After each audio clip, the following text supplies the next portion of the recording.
আমি পটল কোরমার জন্য নিয়েছি পটল, আর যেটা দিয়ে করব চিংড়ি বাটা দিয়ে পটল কোরমা, এটা চিংড়ি মাছ বাটা। সঙ্গে আছে ফোড়নের জন্য লঙ্কা, গোটা গরম মশলা আর তেজপাতা। এরপরে আছে পেঁয়াজ বাটা, রসুন বাটা, আদা বাটা, জিরা বাটা, লঙ্কা বাটা, একটু চিনি, লবণ আর সর্ষের তেল, ঘি, গরম মশলা, কাজু আর পোস্ত বাটা। পটলগুলো আমি ছাড়িয়ে নিচ্ছি। পটলগুলো আমি একটু একটু গায়ে ছাল রেখে সেইভাবে আমি করব। মাঝখানে একটা করে রো থাকবে ছালে, আর তাহলে পটলটা একবারে গলে যাবে না। এইভাবে একটু করে ছাল তুলে দিয়েছি, একটু করে ছাল আছে, এইভাবে রাখলে ভালো হবে। সব পটলগুলো এইভাবে ছাড়ানো হয়ে গেছে। এবারে আমি পটলটাকে পিস করে কেটে নেব।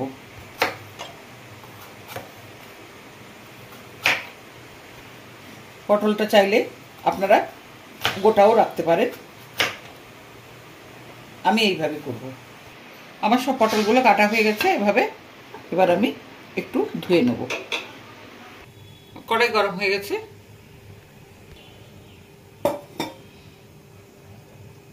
পটলগুলো আমি ভেজে নেব।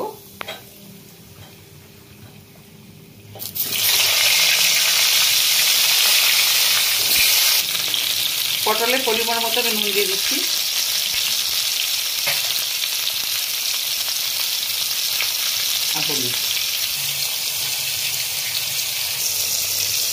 পটলগুলো আমার এইভাবে ভেজে নিয়েছি। শুকনো লঙ্কা,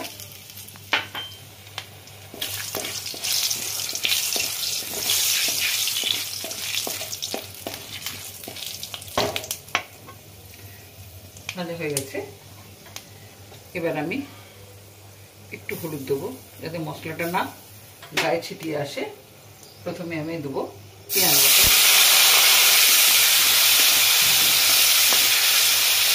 এরপরে দেবো রসুন বাটা,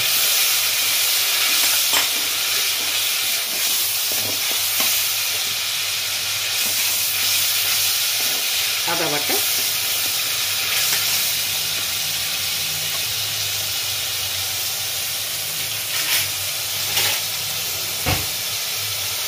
লঙ্কা বাটা, জিরে বাটা,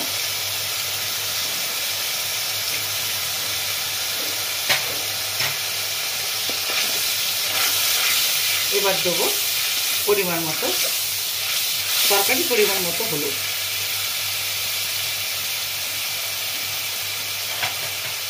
চিনি,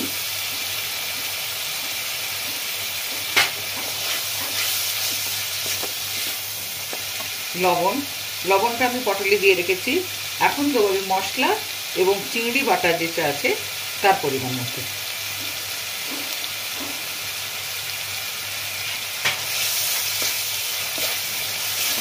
এরপরে আমি চিংড়ি বাটাটা দেবো।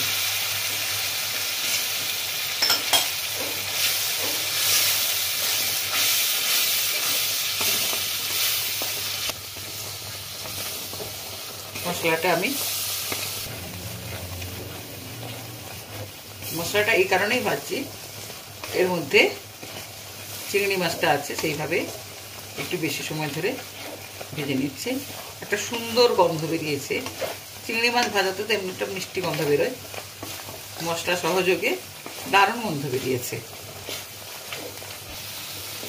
মশলাটা প্রায় আমার ভাজা হয়ে গেছে 90%। এরপরে আমি কাজু আর পোস্ত বাটাটা দিয়ে দিচ্ছি। এখানে আপনারা চাইলে চারমগজ বাটাও ইউজ করতে পারেন।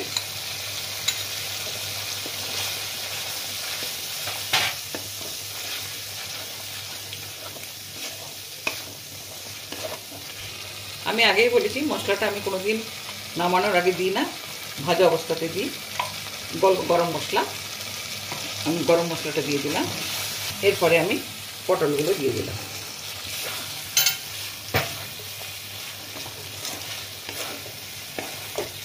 এই যে পটলের হালকা হালকা একটা নীলাভ ভাব আছে, এই তরকারিতে এটা দারুণ দেখাবে।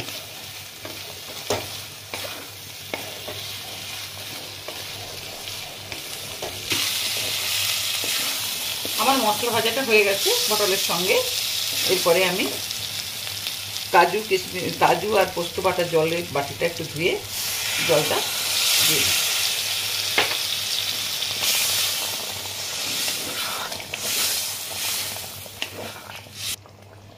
আমি একটু ঢাকা দিয়ে রাখলাম এটা। আমার পটলের কোরমাটা হয়ে গেছে।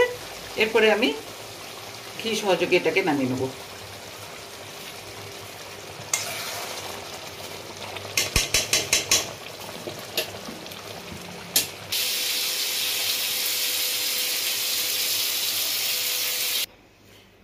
আজ আমার চিংড়ি মাছ বাটা দিয়ে পটলের কোরমা তৈরি হয়ে গেছে। পুরোটাই আপনাদের সামনে আমি তুলে ধরলাম। আশা করি আপনাদের এটা ভালো লেগেছে।